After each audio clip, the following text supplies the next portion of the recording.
Now to assess the structure of the biomolecules, we use the mass spectrophotometry, X-ray crystallography and NMR spectroscopy, but not high performance liquid chromatography. Then what is high performance liquid chromatography? So it is basically a column chromatography which will enable to separate the substances based on their molecular structure and their molecular weight, etc. So it does not really go into what is the three-dimensional structure of the molecule.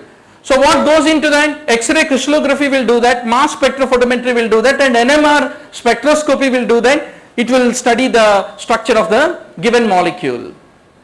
Now this is a very important question. Hybridoma technology, what is this? What do we do? What is this dihydropterin doing in this? What is a salvage pathway? What is a de novo pathway in the nucleotide metabolism? Invariably questions come on this important area, you must be doubly sure about. So I will take 2 minutes of your additional time to explain this, the answer of this question of what is this technology. One of the options was given, cells with the mutations in the salvage pathway, they grow well in hat medium. That is the wrong statement. So for that what we need to know is, what is hat medium? Hat medium is the hypoxanthine, aminopterin and thymidine medium. Why do we use this? Basically it is a selection medium for growing the mammalian cells. And what do you mean by selection medium? Some cells will die, some which are competent and have some special enzymes will only survive. So that makes certain cells which have enzymes of the purine salvage pathway only to survive, and those who do not have purine salvage pathway to not survive. That is what this hat medium will do. Now, what are the two pathways we said for purine metabolism and development? There is one de novo pathway, one salvage pathway, right? Now, if you try to grow a cell, generally a cell, what will it try to do? It will try to produce the nucleotides using the de novo pathway, and it does not require a salvage pathway at all. So if you inhibit the de novo pathway, then it has to forcibly depend on salvage pathway. So if it does not have the salvage pathway enzymes, it won't survive. So exactly what we do by using hat medium is, we artificially block the de novo pathway and force only those cells which have a salvage pathway enzymes to survive, and the de novo pathway, those who do not have salvage pathway enzymes to die. That's what we do. But why do we do? That is the next step.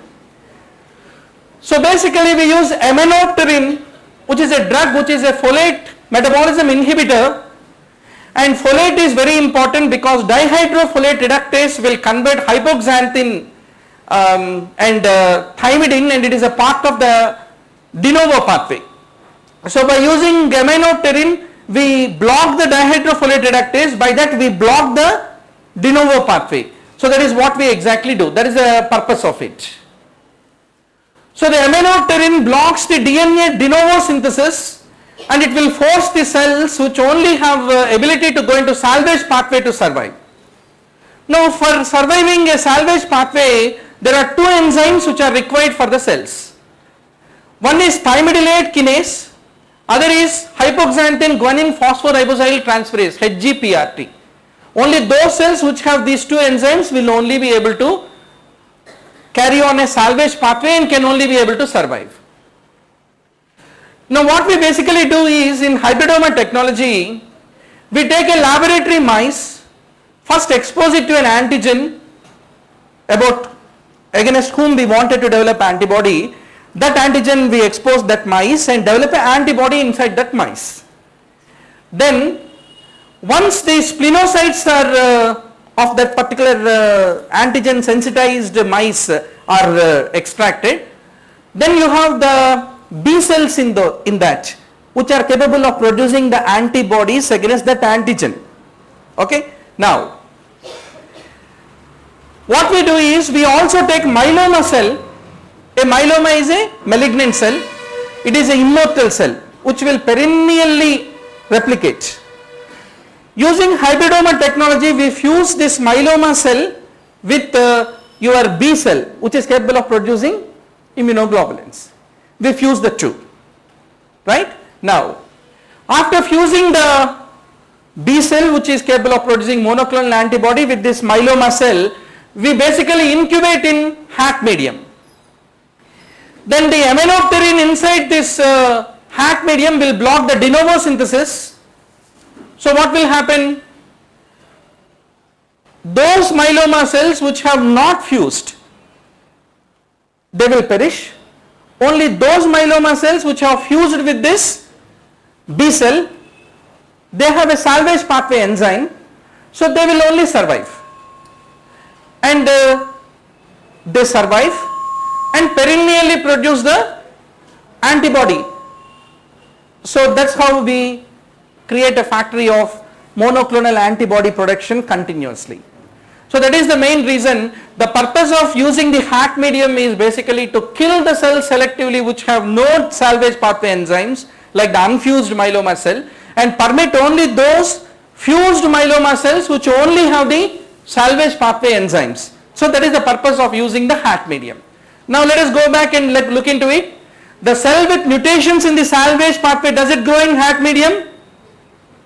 If there is a mutation salvage pathway and it has no enzymes of salvage pathway, it won't grow in the HAC medium. So that becomes the answer, which is accept about it. Whereas let us look into other things. Aminopterin is an inhibitor of the folate in the de novo pathway. Yes, that is a true statement.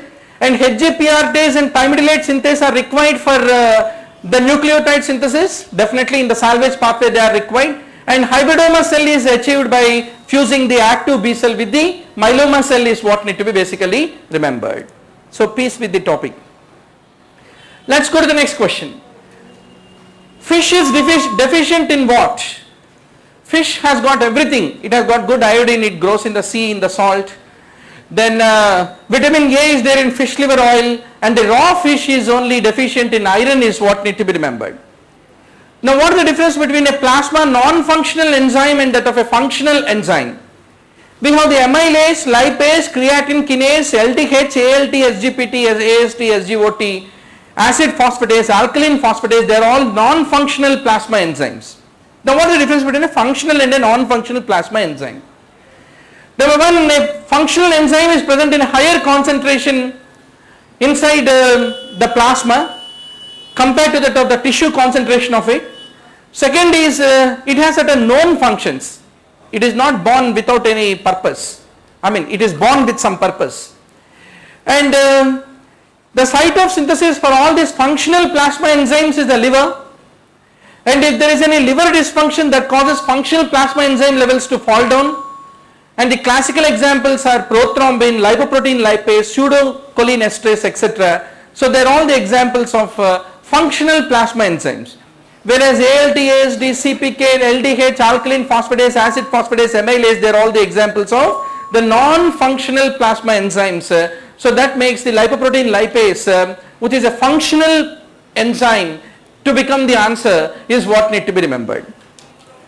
If there is a cholestasis, do you depend on SGOT, SGPT, or do you want to depend on alkaline phosphatase? Obviously we want to depend on alkaline phosphatase, as all of you know very well.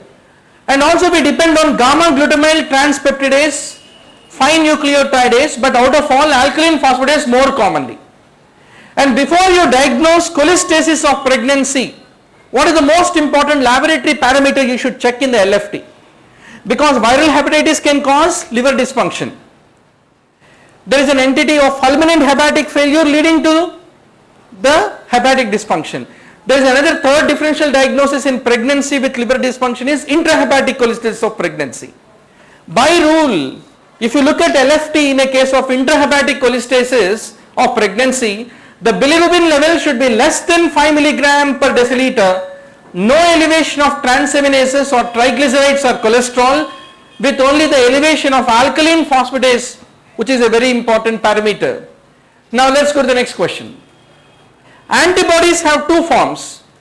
One is a cell membrane bound form, other is a secretory form. So who will decide that there are two forms existent for the same molecule of protein called the antibody. It is the mRNA splicing at the time of production which will create two forms of the same isotype, that is a membrane form and the secreted form is what need to be remembered. Refsum's disease is due to the phytanic acid oxidase deficiency. Where do you have phytanic acid? In the green leafy vegetables. So phytanic acid becomes pristanic acid, which becomes propionyl CoA, and that become incorporated into the citric acid cycle. So if there is no phytanic acid oxidase, then this become broken down, inhibited, and phytanic acid become increased. So that is the main problem in them. Now glomus tumor, as all of you know, is the one which is found in the case of the digital extremities in the fingers, is what need to be remembered.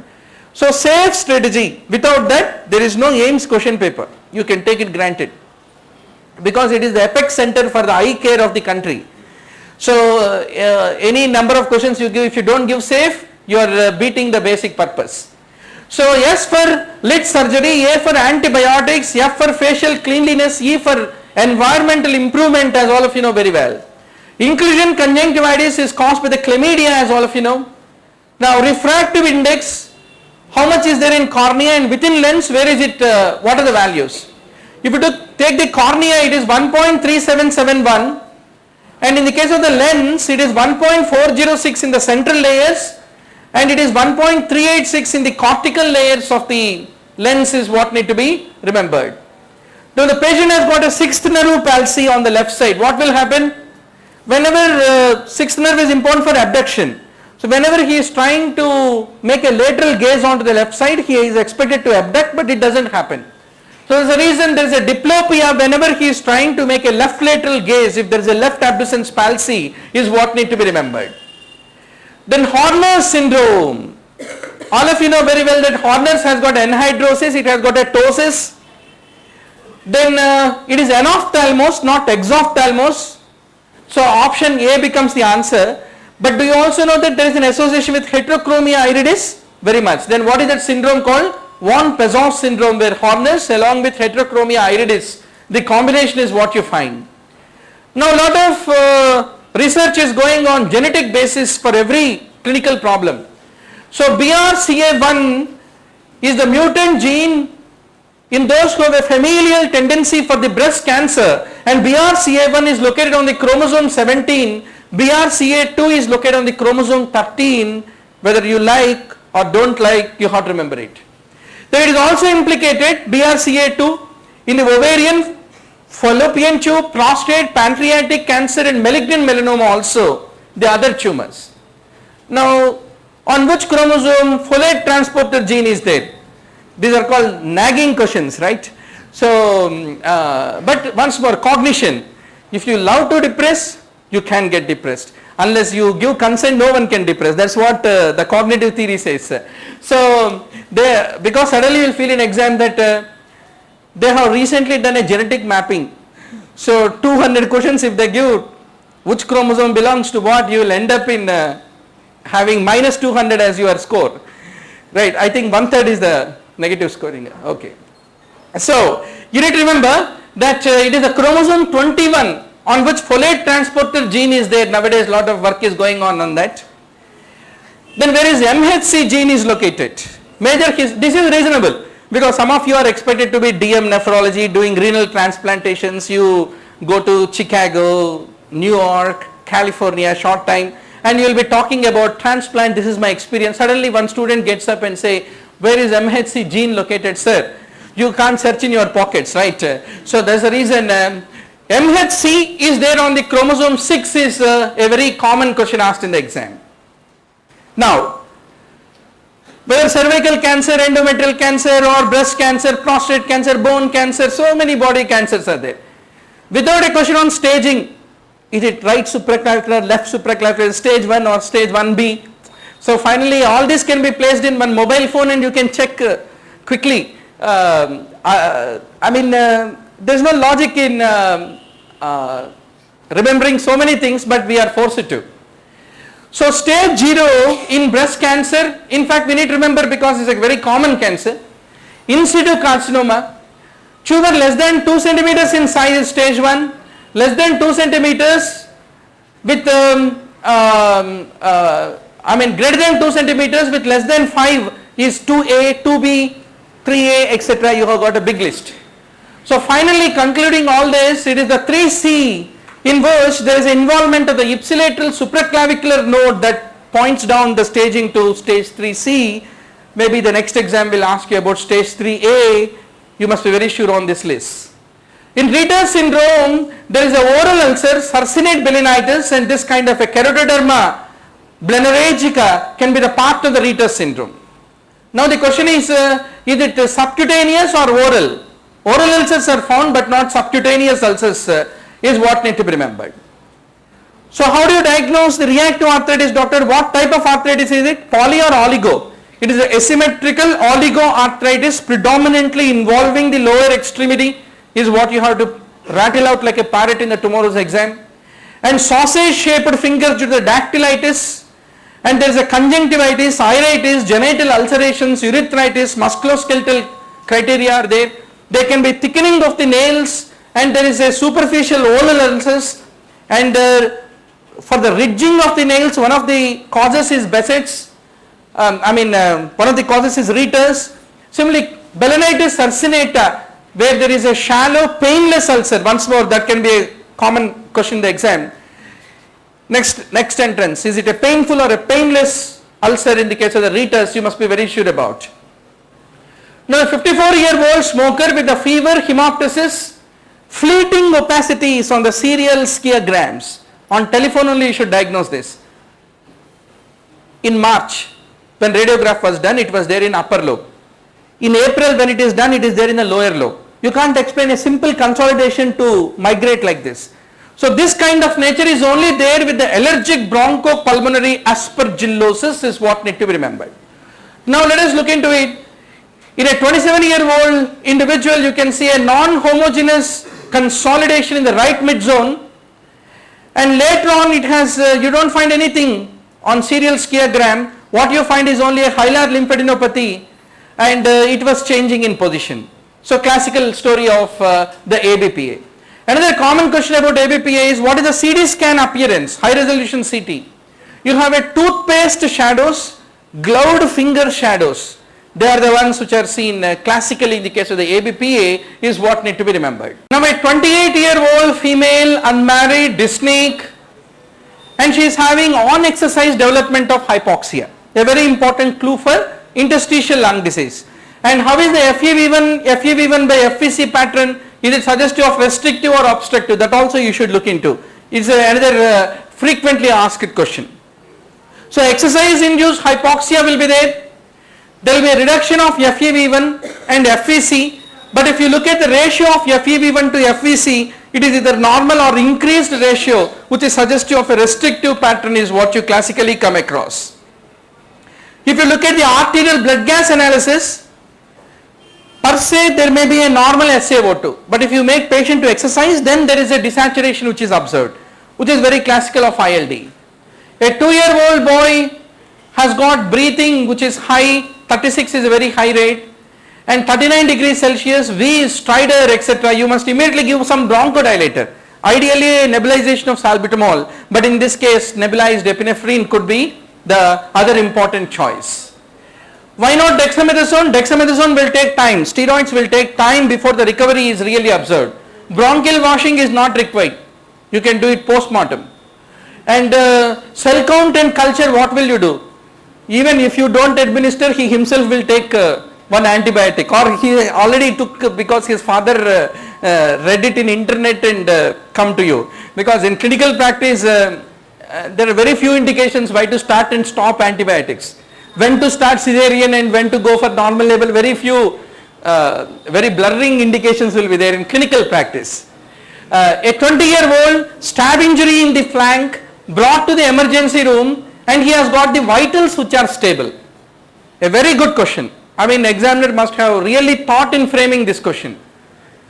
So whenever there is any abdominal stab wound injury, because we're all living in the era of political differences, and you may come across a good number while you are working in the mainstream hospital.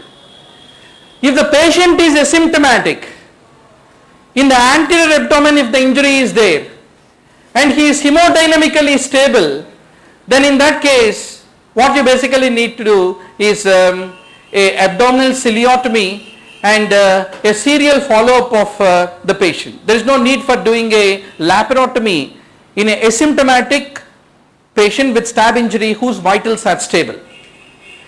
Then there are certain indications where you have to really do laparotomy and go ahead with a deeper exploration.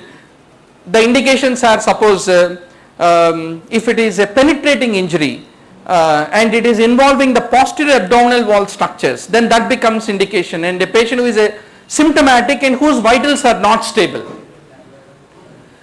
Now local exploration of the wounds only anterior to the mid-axillary line is the one which is generally the preferred way of doing it. Axillary sheath is the derivative of the prevertebral fascia, as all of you know very well. 28-year-old male, pain abdomen on the ultrasound, mixed echogenicity in the left renal hilar area with a multifocal necrotic mass which is being detected.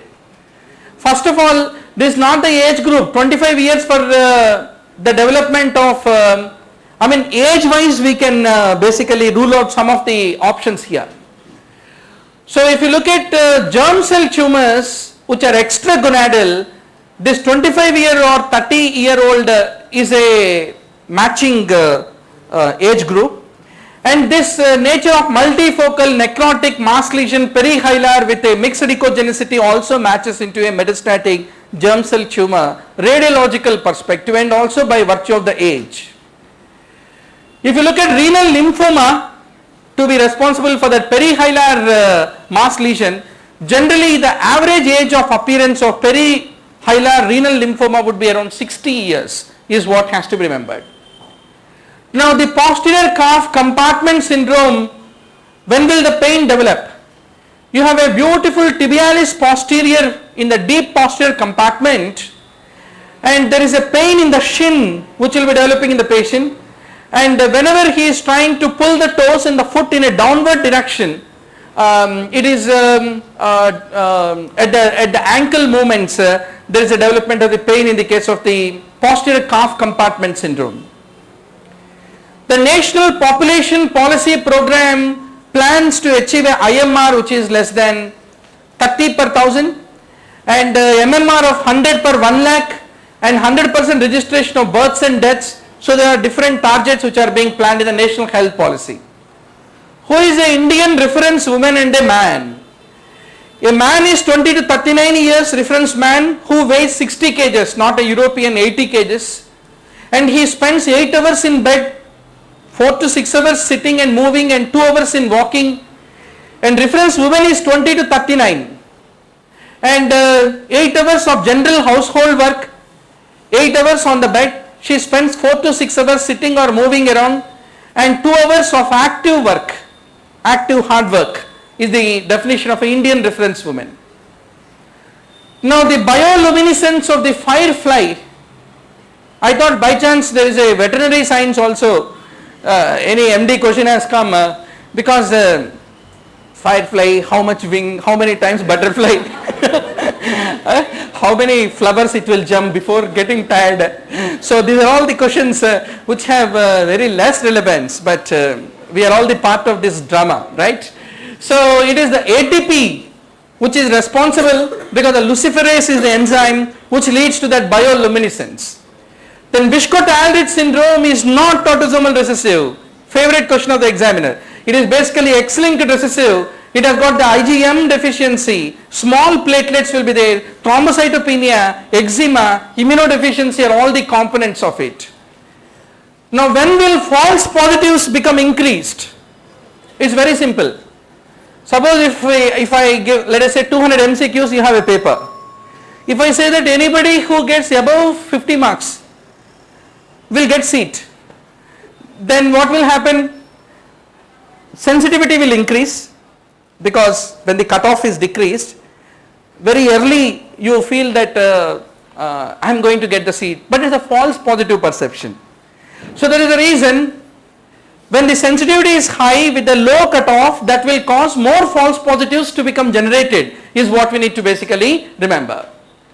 Now all of these are the anti-larval measures where Paris green is used, Gambusia offinis, and also we use the intermittent irrigation as one of the methods of the anti-larvicidal source reduction method is what need to be remembered. Now with regard to the DDT, DDT does not kill the prey immediately, it is basically a contact poisoning. It permeates the insect's body through the cuticle, it goes to that waxy covering, and it will take some time before the death of the expected insect. Before that it can bite you sufficient times. Now let's go to the next question. Lepramin test is a very traditional question, is not diagnostic in itself, it only prognostic in nature. Somebody is lepramin negative means he has a more tendency for multibacillary leprosy, because a poor cell-made immunity will lead to a negative lepramin, which leads to multibacillary lepromatous leprosy spectrum of the disease presentation. Now coming to the BCG vaccine, it is the 1331 strain which is the one which is used. But how much time it will take for the MAN2 test to become positive? Generally the MAN2 will take around 8 weeks in order to become positive, but sometimes 14 weeks are required for the MAN2 to become positive. Then antiseptic, can you be able to use you must be careful, the antiseptic which you have used must dry out, then you have to basically give the administration. Now incineration, where do you use it? You use it everywhere, but not for the sharp objects. For the sharp waste, we basically use the hot air oven, not the burning and incineration as a method of the waste disposal. This is a good question. How many answered it as methylene blue test? Both of them are important for pasteurization, but there is a difference.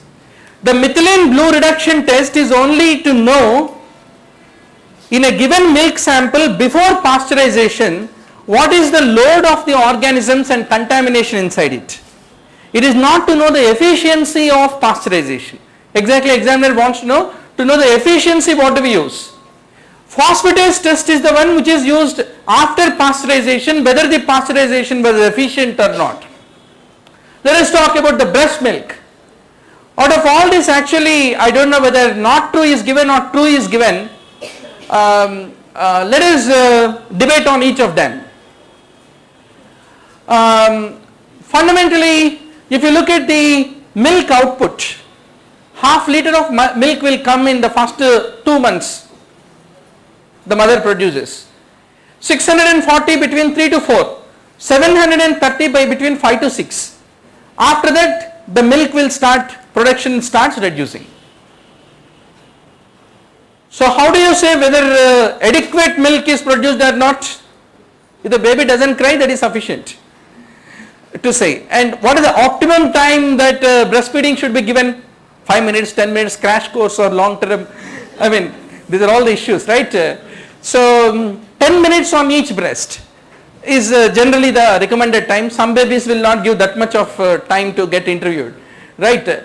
Now the normal absorption of iron, if you take 50% in breast milk is the absorption coefficient, not 70%, and milk protein is not the reference protein. It is the egg protein which is the reference protein, and the human milk contains calcium around 300 mg per liter, whereas the cow's milk basically contains 1200 mg of calcium per liter. So that is all the differences. So maximum output is not definitely 12 months, it is 6 to 7 months, and calcium content is 300, yes, and human milk protein is not reference, cow's milk, egg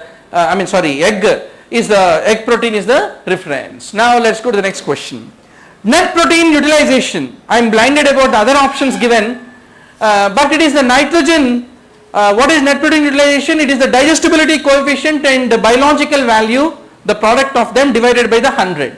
So it is the nitrogen retained by the body by the nitrogen which is being taken in the food. The ratio between the 2 into 100 will give you the NPU value. Now let us talk about the falciparum malaria antigen detection test. Now this is one of the, I can say, most mean question which was asked. Why? Because it is the histidine rich protein 2 detection, not 1 detection. So you may know that it is histidine, something related to that, whether it is 1 or 2 you are not sure, you have to make somersaulting in the exam, right. So there is a reason. Optimal is a classical example where it can distinguish between falciparum and the other non-falciparum species, and it basically makes use, the optimal IT makes use of the Plasmodium's LDH as a way to detect it. Then you have some other tests which use histidine rich protein 2 and aldolase also as a basis of antigen detection of the Plasmodium, is what need to be remembered. Then finally we also use the immunochromatographic antigen detection assays also in order to detect and diagnose the malaria's LDH. Now let us talk about the plastic cover of the syringe. How do you basically, in which colored bag do you want to put? This is a traditional question. So hospital waste discharge and the color coding of those bags is important topic. So black bags are the ones which are used for the waste paper, packaging material like this. Any confidential papers etc. are basically placed into it. So infectious hazards, you have a color yellow. I am actually color blind. So in MBBS while joining I had a very difficult struggle to pass through the the medical exam. I don't know what colors are here. So you must be very sure. Infectious hazards you have a different color. Cytotoxic for incineration, and similarly the waste products you have got domestic waste black etc. etc. Now let us talk about the various preservatives and the vaccines which we use. So if you look at the DPT vaccine, you have got the thiomersal, and the live measles vaccine has a trace amount of neomycin. Polio vaccine has got magnesium chloride as a preservative.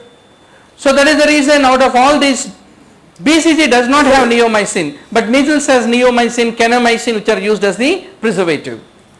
Pearl index is the one which is used for knowing the contraceptive effectiveness, where total accidental pregnancies by total months of exposure into 1200 is the way by which failure rate per 100 women years is basically calculated. Now let us talk about the cluster sampling versus a simple random sampling. What happens in this? Basically the sampling traditionally is of 3 methods. You have a simple random sample where each member is assigned to 1 unit in a sampling frame. You have a systematic random sampling and a stratified random sampling, and then comes the cluster sampling where you divide the entire population into the various groups, and within each group you take a sample, and in turn using the sample of each cluster you basically conduct the study. But by doing this, what is finally happening? The sample size is increasing if you are doing a cluster sampling compared to the simple random sampling. So that's the reason the sample size is not same. It is increased in the case of the cluster sampling compared to the simple random sampling is what need to be remembered. Now randomized control trial if you are conducting, what will you do? This is the placebo, this is the anti-cancer drug, but all are cancer patients. You receive placebo, you receive cancer drug, you receive placebo, but you don't know who is receiving placebo or cancer, you will randomize. But now the question is, 10 patients you took, and 5 people you have by randomization given placebo, 5 people you have given the drug, and based on those 10, can you draw inferences whether this cancer drug is effective or not than the placebo? So now the question comes, before we conduct a randomized control trial, is it 10, is it 20, is it 30, is it 50? That's called golden figure. So that golden figure, who will decide it?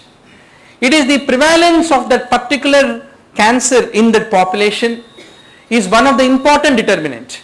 So that is the reason, doctor, the sample size is dependent on the epidemiological prevalence of that particular condition which you are studying in the population, and you lay a protocol before the start of the study, and in the protocol you will decide the sample size. So the sample size, there are nomograms given by the WHO. If this is the prevalence, this must be sample size, then only this much of statistical significance you can depend on these statistical inferences. That's how you basically go about. Now, out of all this, obviously cephalosporin is not an immunosuppressant.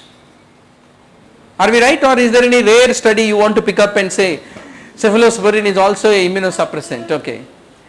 Now which drug is not used, used safely without dose modification, renal failure? Ceftriaxone, cefaclor, cefperazone. These three important drugs, they are comfortably can be used without dose modification in the renal failure.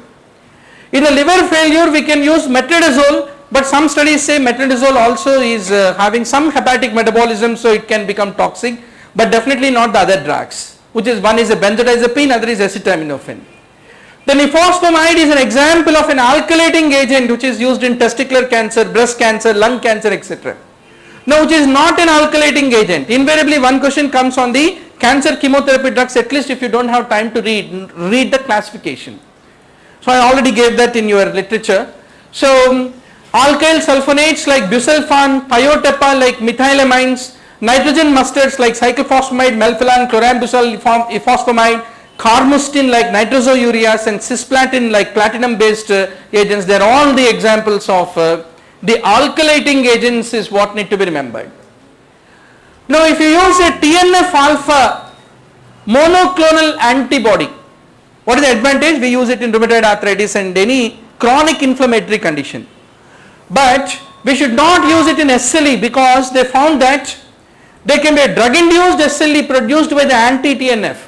So the only inflammatory condition where we have to be careful before giving this anti-TNF would be the SLE is what need to be remembered.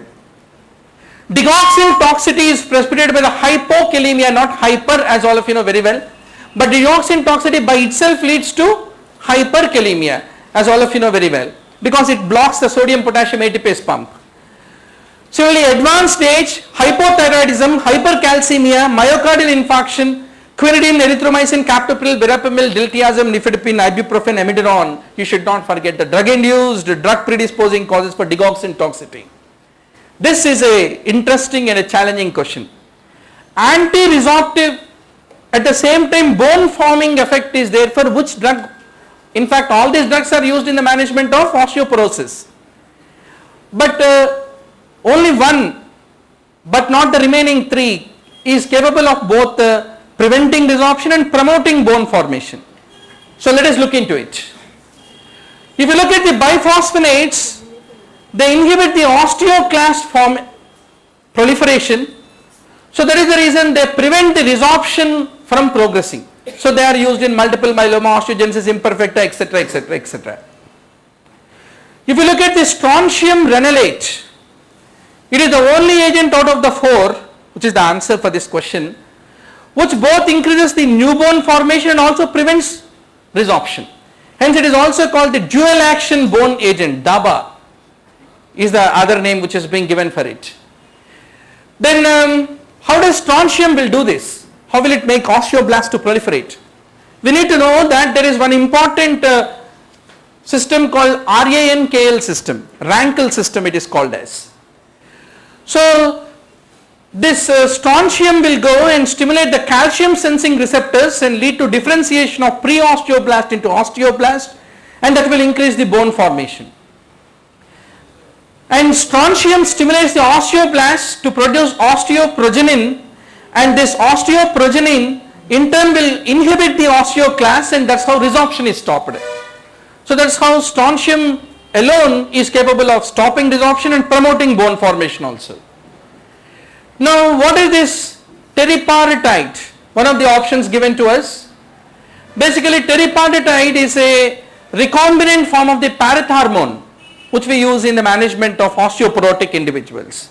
Anything about osteoporosis management you need to know, because as a physician, gynecologist, you are going to talk about above 40, above 50 age group people with resorptive problems.